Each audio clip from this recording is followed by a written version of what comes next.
Okay, I think that we are live. It is 1 minute to the hour, so I am just going to give a little bit of time to be fair.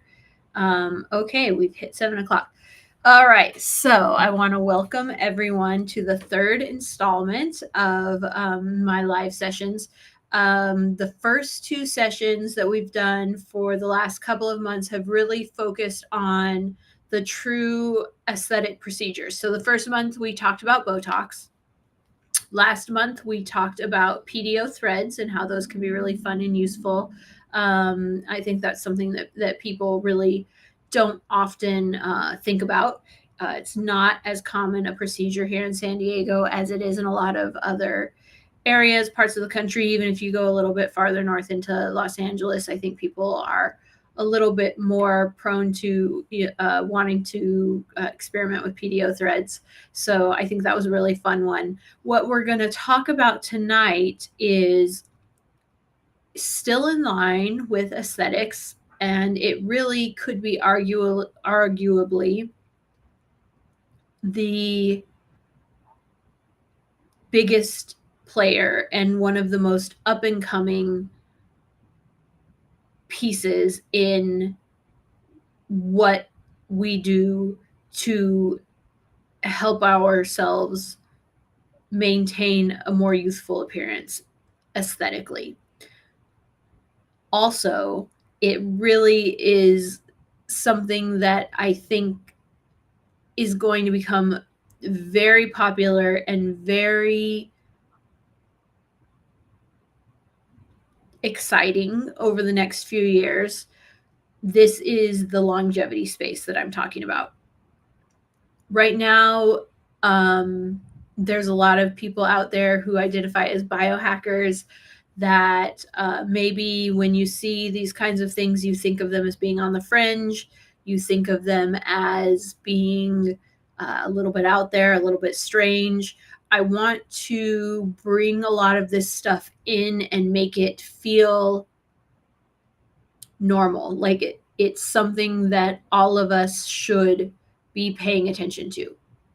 So we're not going to be talking about implanting chips into our bodies tonight. We're not going to be talking about doing things that feel very outside of the norm, that feel inaccessible to most people. I want to talk about what I have termed the lazy girl's guide to longevity. So that's kind of how I'm coming at it and approaching it. I am not someone who's ever been a fitness buff. I've never been somebody who is really super into watching every single thing that I eat or put into my body, but I am a doctor and I have worked with patients over the years that really just are at odds with taking care of their bodies. And I think that if we all look at this in a reasonable way and try to understand what our long-term goals are in terms of trying to take care of ourselves, why we want to live a long life, but do we want to only live a long life or do we want to live a long and healthy life? So that is kind of our first stop on tonight's journey is what do we want to talk about? Do we want to talk about having a long lifespan or do we want to talk about having a good health span? So we all know what lifespan is. How long do you live? And we all probably at least have some inkling that you can have a really long lifespan. Many people do these days, but it can be miserable. I've been working in nursing homes for the last 7 years since I got out of the Navy. And I can tell you that there are a lot of folks out there who live to a ripe old age, but their quality of life is not anything that that anyone would aspire to or that anyone would want to have. So just because you make it to 90 years old, 95 years old, even 80 years old, does not mean that the quality of life that you're going to have at that age is going to be something that is what we're wanting. So that's what I want to dive in tonight. I'm going to do my very best to keep myself on time. This is a topic that I've been getting really, really excited about. I was diagnosed with fibromyalgia. I guess the diagnosis probably came in 2000 and probably in late 2008 or early 2009. I started having mystery pain in 2007, started having more and more symptoms, and I basically got the $1 million workup. And I've been through every medication, I've been through every therapy, I've been through the ringer. It's something that runs in my family. It is something that has caused me a lot of distress and a lot of things that I'm not going to get into tonight. But I'm there with you. I'm there with you if you're someone who suffers from whatever your ailment may be. And I want to make sure that we all know that there is a lot of things that our genetics have to do with how we live our lives and what happens with our health and how long we live and how well we live. But that's about 20% of it. The rest of it is really lifestyle. And that is why there's really so much going into this space right now. So tonight we're going to pretty quickly cover the 8 parts of this longevity loop. So this is a concept that was the brainchild of my mentor, Tim Pierce. He's a doctor in the UK, and he really got into this because of the death of his mother and his grandmother, both from Parkinson's disease. And he wanted to make sure that he was really taking care of himself. So he started to really look into this. And I've been learning from him, along with Dr. Nicola Conlon, a lot of people who are really coming up in this space. And I think it's going to be the next big thing. So I want to be able to put people on the right track and be able to provide a resource for them, whether it's just from learning from me online or coming to see me if you're in the San Diego area, and really start to get people on the right track. So let's go ahead and dive in. We're going to cover, let me make sure my mouse works. There it is. Okay, so we're going to cover 8 things tonight. I'll kind of run through them really quickly, just so that you have an idea of what it is that we're going to be talking about. And then we'll kind of go through, we'll talk a little bit about the longevity science briefly, and then we're going to run through this list and kind of just give an overview. Each one of these things could be a discussion in its own right. So if you see me getting really excited and then kind of, slapping myself in the face, it's because I have to remind myself that we only have a little bit of time tonight. And please feel free to, leave questions and answers in the comments. If I don't get to them tonight, it's possibly because I don't know how to find them in this program, or it's because I just got too excited and I ran out of time. But if I do have questions, I will find them, and I'm going to make sure that I get them answered. So what we're going to look at tonight is we're going to look at diet, because that's probably one of the biggest contributors. We're going to look at supplements and medications, social connection, which is a big one that's really unexpected, recovery, exercise, sleep. And then there's 2 prongs of regenerative therapies. There's regenerative therapies that you can do yourself at home, or ones that you can get done in the clinic for you. Okay, so we've kind of really just covered health span versus lifespan. We as humans have gotten really good at increasing our lifespan. I think I talked about this in a video that I made a couple weeks ago. We used to live into our 20s, maybe our 30s, and now we're living into our 80s. And it doesn't necessarily mean that our quality of life has gotten a whole lot better when we're getting up into that older age range. So this is what we're looking to improve. We don't want to just live longer for the sake of living longer. We want to live better. We want to have a life that is full, comfortable, and healthy. And if we don't have that, then it doesn't feel like it's something that's worth doing. So let's go ahead and jump into diet. Actually, before we jump into diet, I just want to do a quick overview. You've probably been hearing me talk about this as I pop on and give little teasers here and there. But this is a concept that is really important to think about when you're thinking about longevity. So everybody is assigned a chronological age. This is the number that is it's a factor of what you're assigned because of the day you were born, the year you were born, when you were born.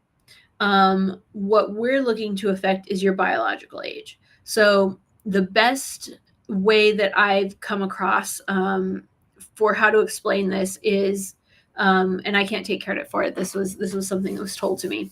So if you think about your chronological age, think about your car. So I have a 2016 Mini Cooper.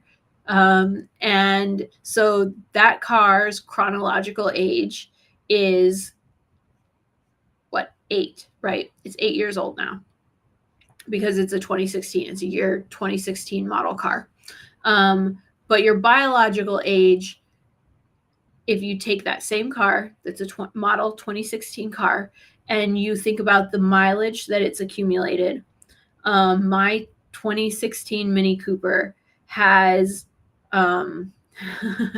nearly 180,000 miles on it because of the work that I used to do. And I used to drive around to different nursing homes in rural North Carolina, and I put a whole lot of miles on it in the first year that I owned the car. So that car has probably a much larger biological age than another 2016 Mini Cooper that you would sit next to it, that somebody just drove 2 miles back and forth to their job every day since 2016. My car has a lot of wear and tear. So this is the whole concept of biological aging. You can have two people who were born on the same day. They could even be, siblings, and they can go off and live different lifestyles, and they can age drastically differently. And there have been studies done with twins that show that this concept is valid. So just because you are 30 years old does not necessarily mean that your body thinks that it's 30 years old. Age is a construct that we as humans use just like any other time measurement to be able to have a way to know what's going on or to measure things. So just think about biological age as what is the wear and tear on your body compared to the wear and tear on another body that is the same chronological age as yours. So why do we care? Who cares what your body thinks, how old your body thinks it is? Because if we're going back to talk about lifespan and health span and all of those other things, knowing what your actual biological age is a way for us to actually be able to make a measurement and know what our health looks like. And it is a way to be able to affect change in that spectrum. So it's not something that's fixed. It's something that we can do something about. So there are several methods, several clocks that we can use to measure biological age. One of them, I think probably the first one that came out and that people might be more familiar with in the lay world would be looking at telomeres. So telomeres are the caps that are on the ends of your DNA. And as you age, your telomeres get shorter. So you can think about them as the the caps on the ends of your shoelaces. And if you've had your shoes for a really long time, those caps can drag on the ground, they can get worn off, and they're not protecting your shoelaces very well anymore. So that's the concept behind telomeres. And if you think back to about the time when I was in college, so this is the early aughts, there was a sheep named Dolly that they cloned. And it was very exciting, except that her telomeres weren't long enough. She didn't live very long. So that is the reason that maybe you might have heard about telomeres. There's another method, another biological clock that we can use to measure biological age, and that is through DNA methylation. And the methyl groups are small chemical groups that are attached to DNA. So if you've heard anyone talking about epigenetics, this is what they're talking about. So looking at how the factors out in the world are changing our DNA and seeing how that is compared to what we would expect. And then the third method, which is the method that I use, is using glycans. So glycans are complex sugars that are attached to proteins, and these help us measure what the immune activity is, looking at chronic inflammation, and it gives a actually a very good estimation of biological age. We can spend a whole nother day going through all the studies and how these things work, but it's just good to know that there's about 3 different methods. So you might see several different types of tests on the market. They're all valid. Some of them are a little bit more accurate than others, and it kind of depends on what you're looking at. There's a whole lot of science that goes into this, and it's way more than what we're going to cover tonight. But since what I use and what I'm familiar with is glycan age, the glycan measuring test, it looks specifically at inflammation. So I just want to touch on inflammation a little bit, and then we'll get into the eight parts of the loop. So acute inflammation, we're all familiar with that. Why does it happen? It happens because it's our body's defense system. So if we get injured, if we have an infection, if there's some kind of damage to our body, then it's our body's response. It's how we fight off infection. It's how we get rid of damage. It protects us. But if that goes into an area of chronic inflammation because for whatever reason our body can't clear the infection, or there's just something that's going on for a prolonged period of time, or because we are introducing that thing that's causing chronic inflammation through smoking, through alcohol use, through what we're eating, through being too sedentary and not having enough movement, then we're going to go into the chronic inflammation phase. And chronic inflammation is when there's constant inflammation. It's a constant production of inflammatory molecules, and the immune system is overactivated. So this causes a hostile environment that causes all kinds of issues, and they always are going to show up as health issues. So think diabetes, think problems with your lungs, think problems with your liver, think problems with your kidneys. This is what chronic disease is. Basically, it is different forms of inflammation. And it's because cells are not functioning the way that they're supposed to be. They are accumulating these dysfunctioning cells in your body, and it's causing inflammation. It's causing a hostile environment inside of your body, which is what happens with aging, but you're accelerating the process basically. And I think that this statistic here is for Western societies. If you think about it, and you think about, it's not that hard of a leap to know that 3 out of every 5 deaths are tied to a chronic inflammatory disease. So it doesn't mean that people are just out there dying of inflammation, and that's what it says on their death certificate. It means that there are people dying of diabetes at a very high rate. There are people dying of kidney disease at a very high rate. There are people dying of liver disease. There are all these things happening, and all of these things are a direct result of having built up inflammation in the body. And so it really will serve us to find out how we can decrease the amount of inflammation that's in our bodies, and that will decrease how quickly our biological age is accelerating. We can turn it backwards. So if you think about it, you've been hearing me say this, that we can age backwards. It sounds far-fetched. It sounds crazy, but the number that you're given, the number that you possess now because of how old you are, it's just a number. It doesn't really mean anything. So when we're looking at biological age, what we really want is to be able to decrease that chronic inflammation. That is what makes your body age, and that's what's going to make you die at a premature age compared to other people who were born, whose car was produced the same year as yours, right? So, we're just making sure we get our oil changed. We're making sure we do all the checks and keeping our car fine-tuned so that it's a well-oiled machine. That's what we want to do.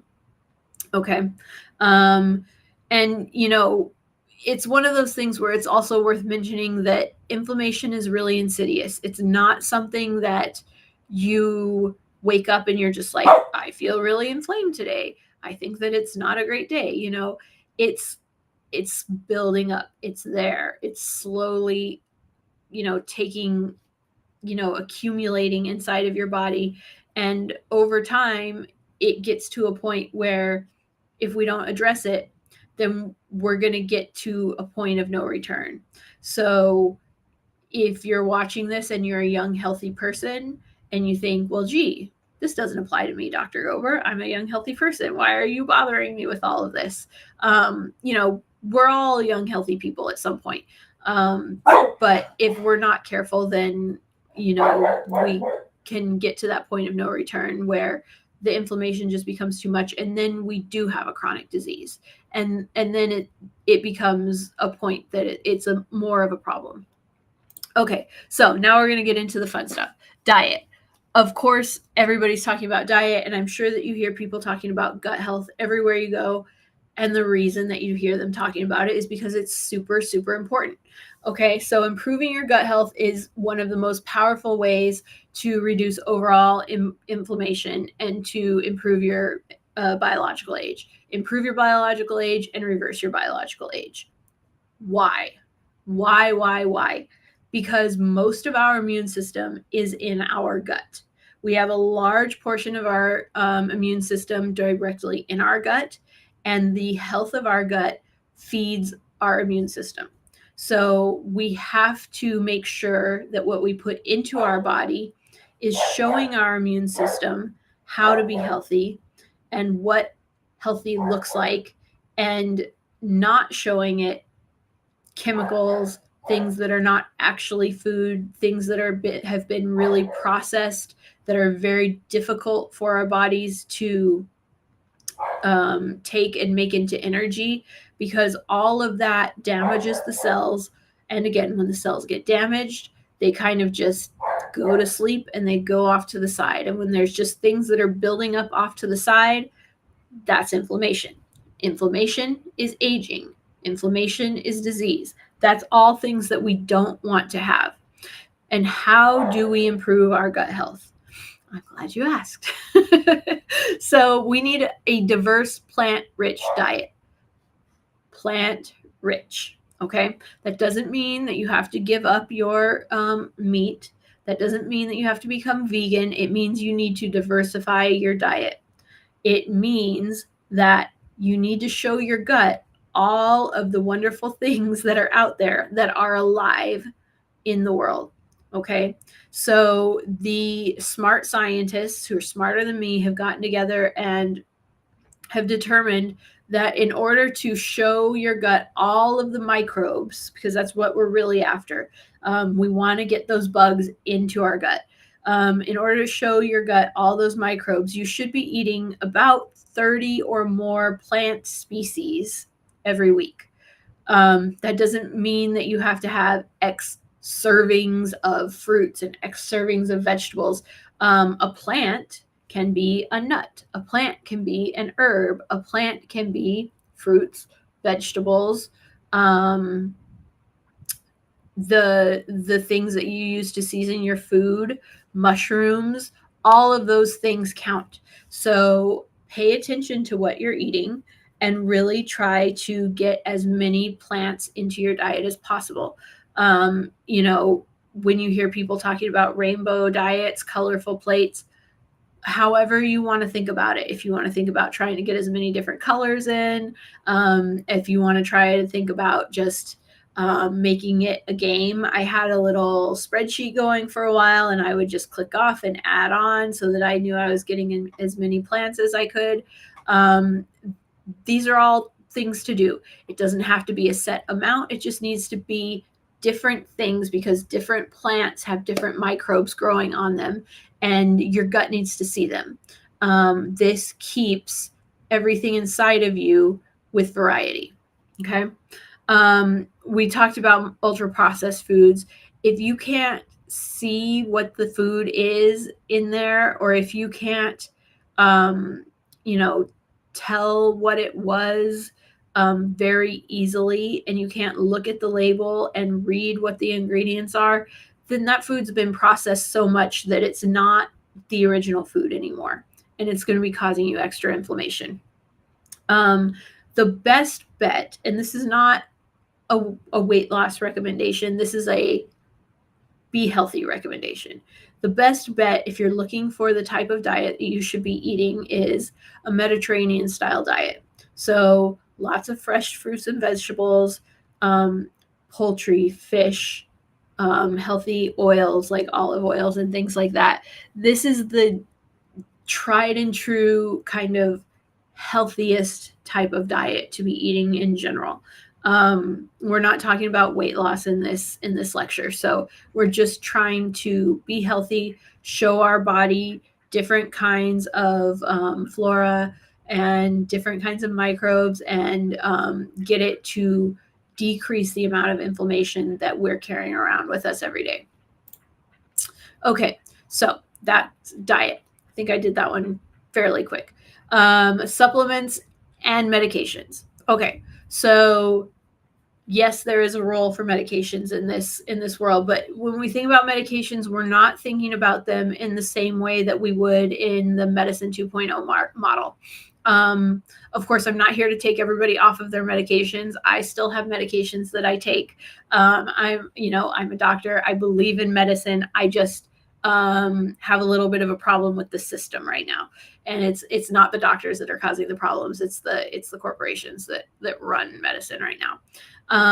But the thing is that there are a lot of medications that show a lot of promise in the longevity world. The biggest one right now is estrogen. Estrogen is the biggest medication that shows promise for longevity.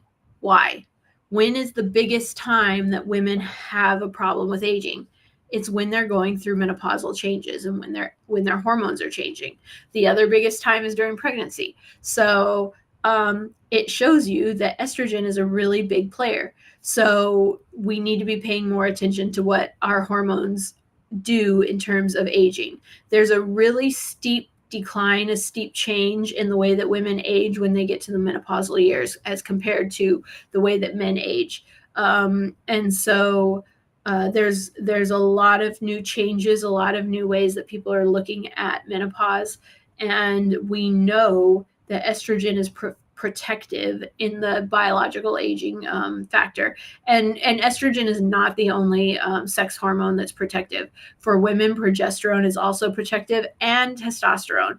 So, and they all have their own factors. But, those are things that we think of as prescription medications. Those are things that you need a prescription from a doctor to get. So there's a role for medications. There are other medications that are also looking to be very promising, and let me make sure that I don't forget any of them, because of course I'm going out of order. Okay, so we talked about estrogen, we talked about hormone replacement. Other drugs that people are looking at are metformin. This is metformin for non-diabetic people. there's not been a great conclusive study. So this is something that's pretty experimental right now, as well as rapamycin. And these are both, medications that are meant for people who have issues.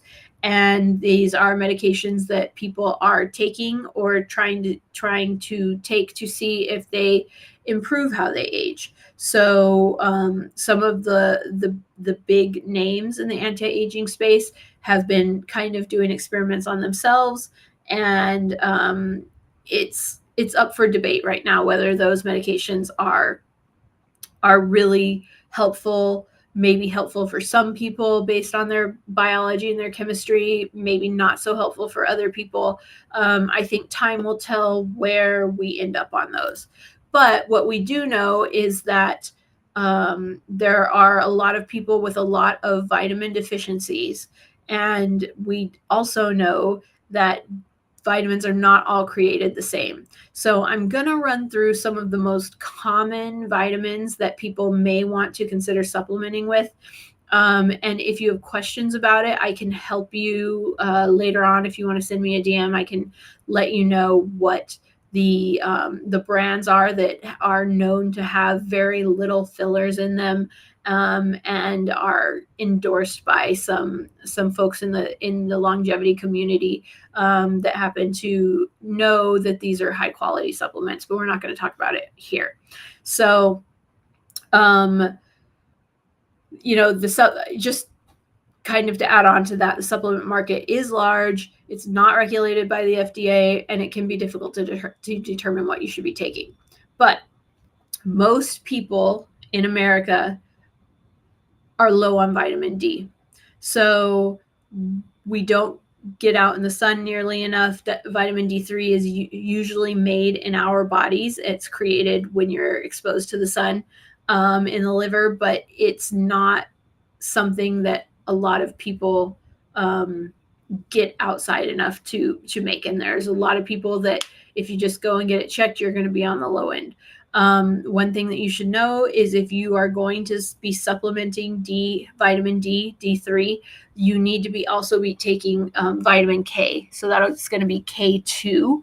Vitamin K2 is needed to help vitamin D3 get absorbed when you're taking it orally. Otherwise, if you're taking vitamin D, you're not going to be absorbing it well enough, and you're going to be spending money on it and not really getting it. Vitamin D3 is helpful to help your calcium get absorbed and all of that fun stuff. So it also really helps with mood and a lot of other things like that. So in addition to just helping with inflammation and all of those things, it can be just really helpful to help you feel good. Omega-3s, we all know about that. It's a polyunsaturated fat. It's critical for cellular function. So we often think about it in terms of cholesterol, but our cells need a certain level of lipids to be able to function. It reduces inflammation. It supports brain health, eye health, joint health, all of those things. So omega-3s, krill oil is really good because then you're not having fish burps. Magnesium is a critical mineral. Many people are deficient in magnesium. It can help with sleep. So if you're having problems with sleep, brain function, recovery, energy, mood, all of those things. And then another one that you've probably heard me talk about in videos before too is NAD. So NAD is not something that you can necessarily supplement with. It is a molecule that's found in every single cell in our body. It is something that is really essential for us to have energy, for us to be alive. We would not be alive if we didn't have NAD, but it's usually something that is recycled within our bodies. So our cells have a mechanism to recycle NAD throughout our lives. As we age, our cells become damaged because that's part of aging, and we're not able to recycle NAD as efficiently and as well as we do. So what we've seen in the last several years is a resurgence of people trying to replace their NAD. So what should you know about NAD? NAD is a very large molecule and it's very unstable. What does that mean? That means that since it's unstable, it cannot be put into a capsule and it cannot be bottled so that you can take it and then replace it the way that you can with vitamin D or magnesium or those other vitamins that we were talking about. So if you see something on Amazon and it says that it's an NAD pill, it's snake oil. So don't buy it. The other really popular way to try to replace NAD is by getting a IV with NAD in it. That is also a little bit of a faulty thought process because, like I said, the molecule is really large and it's actually too large to get into your cells if you just have it floating around in your blood. So if you've ever had an NAD IV or if you've ever talked to anyone who's had an NAD IV, it can make you feel really, really sick. And it's a very long transfusion. It's not the same as just going to get a banana bag or something because you're a little bit hungover. It's a several hour infusion and you don't feel so hot while you're getting it done. That's because all of these NAD molecules are just kind of floating around in your blood and you can't absorb them. And your body is literally trying to figure out what to do with it. So again, it's expensive and it is something that is going to be wasting your money. So I put this into the supplement section because there is a supplement on the market that is called Nucheeto, and it does not contain any NAD. It contains nicotinamide, which is a precursor of NAD, and then it contains another blend of other minerals and supplements that were put together by Dr. Nicola Conlin. She is a microbiologist who used to work for Big Pharma and decided that that was not something that was calling out to her soul anymore. She wanted to make people feel better. So what this supplement does is it repairs that system. It repairs the system of NAD recycling. So by the time you've been taking it for 30 to 60 days, your NAD repair system is actually all pretty much back to normal, and you're not getting that buildup of the dead cells like you were before, and you're getting your cellular energy back to normal. So that's something that we can do a whole other talk on, just like everything else. But the interesting thing is that this supplement is the only one that I've heard about that was studied with a double-blind, randomized crossover trial. So they took a group of study participants. Half of them were given the supplement for the first 6 weeks of the trial. I believe it was 6 weeks. I'm doing this all from memory now. The other half were given a placebo. They tested their biological age, looking at the glycans. Then they gave them the supplements. They tested their biological age again. And they found that the group that had been taking Nucheeto had their biological age decreased by a little bit less than 2 years, I think. Then everybody stopped all of the supplements and they had a washout period of 6 weeks. And then everybody switched. So they all acted as a control for themselves. And then if they had been taking the placebo, then they got the real supplement. If they'd been taking the real supplement, they got the placebo. They did that for a period of time, and then they retook the test. And they were able to prove that the supplement does decrease your biological age. That's not something that's normal for supplement makers to do. It's not normal to study supplements like that because that's a very expensive study to do. So that is really cool, and I would love to discuss it with you if it's something that's really exciting to hear about. It just shows how much the creator of that supplement cares about making sure that what they're creating is something that is quality and is doing what they're saying that it does. There are other anecdotal reports that were not a part of that study showing the different symptoms, that the relief that people get from it. And one of the biggest things that I think is really important is that it's very helpful for symptoms of menopause. So the study itself included patients from the age of 20 to the age of 80, and it included men and women. And if you know anything about the history of how medical studies have been done, they most often did not include women, because women are complicated and we have uteruses and we can have babies inside of us and all of that stuff. And so a lot of what we know about female reproductive everything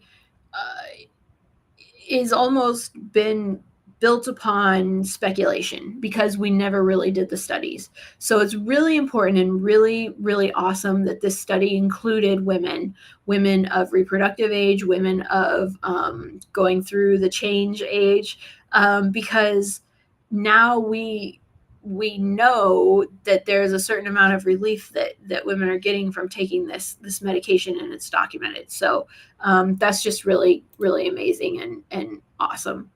But that's enough about that because we're starting to run out of time. Okay, so social connection. This is one of the really coolest concepts in longevity, because I think that really we always think about what do we put into our body, what do we do with our body in terms of exercise, what medications, what supplements do we take, but we don't really stop to think about what do we do with our time and how do we feed our souls. So one of the most enjoyable ways to stay young is through maintaining social connection. So how do we know this is true? So one of the biggest buzz terms of the last few years that's kind of fascinated me is this idea of blue zones. So I think that they found, I don't know how many of them there are, but I can think of a couple of them off the top of my head. So Loma Linda, California,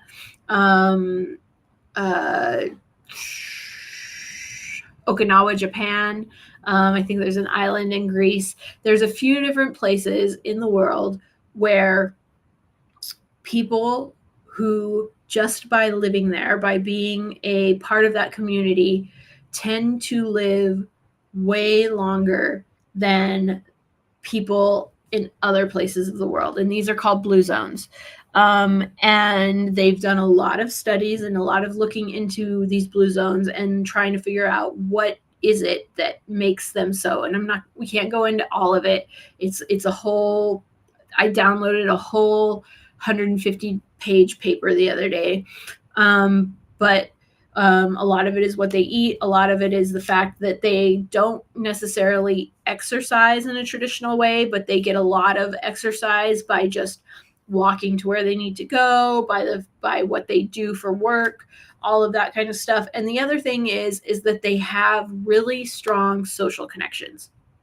So these people are living to be 100 on a regular basis. So they spend a lot of time and effort working on their relationships, with their spouses, with their children, with their friends. And their children are likely to keep their aging parents nearby and consider them to be fonts of wisdom. And so this increases their own survival by being kind of creating that space for themselves. They tend to be in faith-based communities, and it really comes down to being in the right tribe, right? So health behaviors are contagious. So it's the same way that deleterious behaviors are contagious. If you hang out with a bunch of people who like to smoke and go to bars and drink and eat fried chicken every weekend, then it serves you to say that you're probably going to end up, buying a pack of cigarette every week and drinking, and you're gonna like to eat a lot of fried chicken. So if you hang out with people who are, making sure they get their 30 plants in, drinking plenty of water, making sure that they choose walking over driving, things like that, then you're going to be in that same mindset and you're all going to be in the same boat together. That's kind of the idea of social connection. Plus, it just gives you a community to be around and you're not isolated. There's a lot of reasons for it. And I think that that's something that we just really need to be looking at when we're thinking about how do we keep ourselves young. So that's just a really cool way. And in that kind of same tone, we're thinking about recovery. So there's another step in this spiral that talks about sleep. Recovery is a little bit different, right? So we're not just recovering from exercise, but it's kind of the same idea as this idea of blue zone connections, but we're remembering to slow down a little bit. It's our nervous system. We need our nervous system to have some time to recover. So how do we make sure that we are incorporating this recovery idea into our lives? There's so many wearable devices that are available out there today that make this easy. So obviously, most of us have a smartwatch right now. I don't have mine yet, but there's a plethora of rings. Of course, there's the Aura ring. There's the Ultra Human ring, and Samsung just came out with their ring. So there's a lot of choices. There's a Whoop band. There's a lot of different things that you can wear that can tell you not only how long are you sleeping, but are you sleeping well, or are you tossing and turning? And help you really dial in those kinds of things. And you can even get apps that can help you recognize when you might be extra stressed by looking at your heart rate and reminding you that maybe you should sit down and meditate or take a few deep breaths. And these are things that I struggle with. So these are things that I know we all could really benefit from just slowing down a little bit. Exercise. So this can always be a little bit of a controversial one. There's a million ways to skin a cat. There's a million ways to exercise. And however you want to achieve it is great for you. If you love CrossFit, if you love,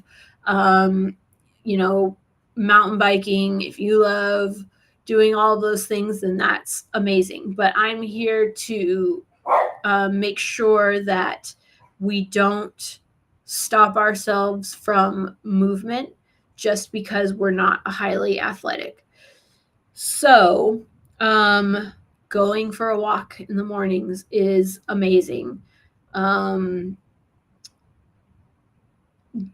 and doing light aerobics, whatever gets your body moving. If you work a job where you are on your feet all day and you're doing things all day, you're doing movement. That's how blue zones work. So don't get down on yourself because you're not a person that goes to the gym all the time. Keep track of your steps. We're starting to learn that the guidelines that we have been giving out to people about doing 30 minutes of exercise this many times a week, and it's too rigid and it's not necessarily the best advice. So what we really want is to make sure that we are having movement. We want to be moving. We want to be keeping our body going, and we don't need to be doing things necessarily unless it's what we want to be doing because it's what we love to do. It's kind of like the red wine thing, right? We don't have to be pushing our body to the edge because that can be harmful. That can be causing a lot of extra inflammation. So it's all about how do we balance these things when we're trying to figure out how to make our bodies age in the best way possible. When we're talking about exercise, zone 2 training is always a good idea. So zone 2 training is when you're getting your heart rate to reach 60, 70% of its maximum. And that can be achieved with walking, pedaling on an exercise bike, or even one of those little guys you can put under your desk. A lot of people these days are getting those walking pads, and you can put those with a standing desk, and you can just do some slow walking while you're doing your work. These are all things that are really, really good for you. So don't beat yourself up about exercise. Just make sure that you're moving. Zone 2 exercise improves mitochondrial function. That's the powerhouse of your body. That's how you get your energy. So if you're teaching your body how to create energy, it's helping your body learn how to burn fat or remember how to burn fat, if you used to be at that point, this is what we want to do. Okay, and now sleep. Okay, recovery hormones get produced during sleep. So when I was still kind of doing family practice stuff, I had so many people coming in and asking me if I could prescribe them growth hormone, because they were tired, because they felt old and their vitality was down. One way to really boost your growth hormone is making sure you're getting enough sleep at night. That's when growth hormone is produced, is during the sleeping hours. There are stress hormones that are also modulated during sleep. So if you're not getting enough sleep, then you're going to have an increase in cortisol. You're going to have an increase in insulin. So there have been studies done that show that people who don't get enough sleep tend to eat too much, and they tend to have insulin resistance. So all of these things are interconnected. And it's just really important to keep track of what's going on with you, with your body, how you're treating your body, and little baby steps. Take on little bits at a time. Okay, we're in the home stretch, and I'm going to make it in under an hour, so this is good. Okay, so now we're talking about regenerative therapies. So the first set of things we're going to talk about are in the clinic. Now, I'm going to cover things that I have available in my clinic. So, there's all kinds of things, but really what we're going to talk about right now is how do we tie in the treatments that you might be getting because you're looking to look and feel younger with what are they actually doing. So if you're thinking about things like Botox and filler, those are not regenerative at all. Those are truly aesthetic. Those are Band-Aid fixes, if you want to call them that. They're great. They can totally make you look and feel amazing, because if you look great, then you feel better because your confidence is there, right? But there are a plethora of other things that we have to offer that can give you that confidence boost. It might be, a month down the road. It might be 2 months down the road from when you receive the treatment. But it is your body doing the work, and it's your body actually regenerating itself. So it's a whole nother level of treatment. So the things that we have available in my clinic are laser photofacial.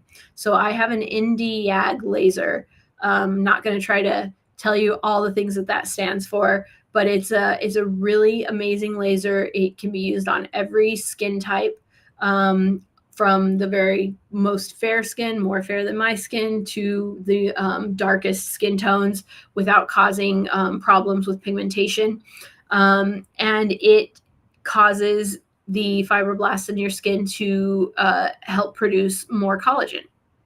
And so if we use that on a regular basis, then your skin is actually repairing itself. It's getting more firm, it's getting more plump, and the wrinkles that we're looking at, if we're looking at filling those in or using Botox, those are actually going to start getting better, because your skin is regenerating itself. The same thing is true if you're going to get a microneedling procedure, or another energy-based device that I have is a Plexer plasma device, and that device stimulates collagen production by stimulating fibroblasts at the basal layer of your skin as well. And then the last thing that I offer in my clinic is PRP, or platelet-rich plasma.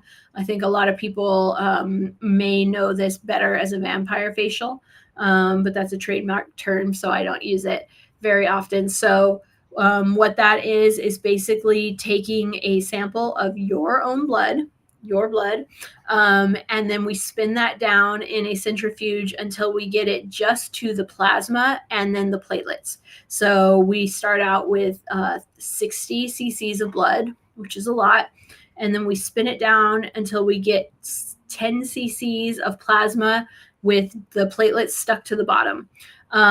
This is growth factors. Okay, so when people are talking about growth factors, they're getting really excited. When people are talking about exosomes, which I'm getting ready to start up in my practice as well. All of that is stored in our body inside of platelets. So when you get a scratch, when you get a cut, and you start bleeding and platelets come to that area, they signal all of the healing parts of your body. So they signal the growth factors, they signal exosomes, they signal all of the things, and they say, come, we need help, we need to heal. And so that's what we're doing when we're doing a vampire facial or a PRP treatment. So these are all regenerative therapies that we can do to make your skin look amazing when you're in clinic. Now, when you go home, there's other things that you can do just on your own, or that you can find other places in town that do these things. Red light therapy is a huge thing that's being done. You can throw a rock if you go on social media and find a red light therapy mask or a little dome that you can put over your belly or your legs or wherever, because the red LED lights are healing. They have a healing component to them. So whether that's healing the skin on your face, or whether you're using it to help joint pain or something like that, that's a regenerative therapy. Same thing for a sauna. That's, a good regenerative therapy. And if you want to go to the other end of the spectrum, cold plunges. The reason that those are good is because they cause a little bit of stress to your cells. So sometimes we need a little bit of stress to help things grow. And that's basically what a cold plunge does. Or if you're doing like a fasting schedule, then that's the same kind of idea. And then cell-based skincare, any kind of skincare that's got a cellular basis to it. I carry Definage as a skincare line, which is an amazing skincare line. And it contains molecules called defensins. They get down into your skin and work in a similar way to retinols, but at a more cellular level. And they are another component that is going to help you create more collagen. So these are all things that are regenerative. So instead of just squirting some hyaluronic acid in your face, or putting some Botox and paralyzing your muscles, we're actually regenerating the tissues. These things take longer. These are not things that you're going to walk out and have the divots in your face filled. But it is your body healing itself, which is really, really cool. And it's really amazing that we've gotten to this point in medicine. So that is actually all that I've got prepared for you. I know I kind of blasted through that last part, but I didn't want to make this go too long. I am really glad that you guys joined me tonight. I'm going to post this replay up in my my YouTube channel, and it should come up on my other socials as well. I hope that you guys have a great night. I don't see, let me just double check and make sure there's not anything in the chat. Nope. Okay. I'll just go ahead and end it here. And I don't have the information on me, but I do have another presentation a month from, well, I don't know exactly what day it is. I'll post it. I'll post what my next presentation is. But thank you guys for joining me, and I will see you next month. Bye.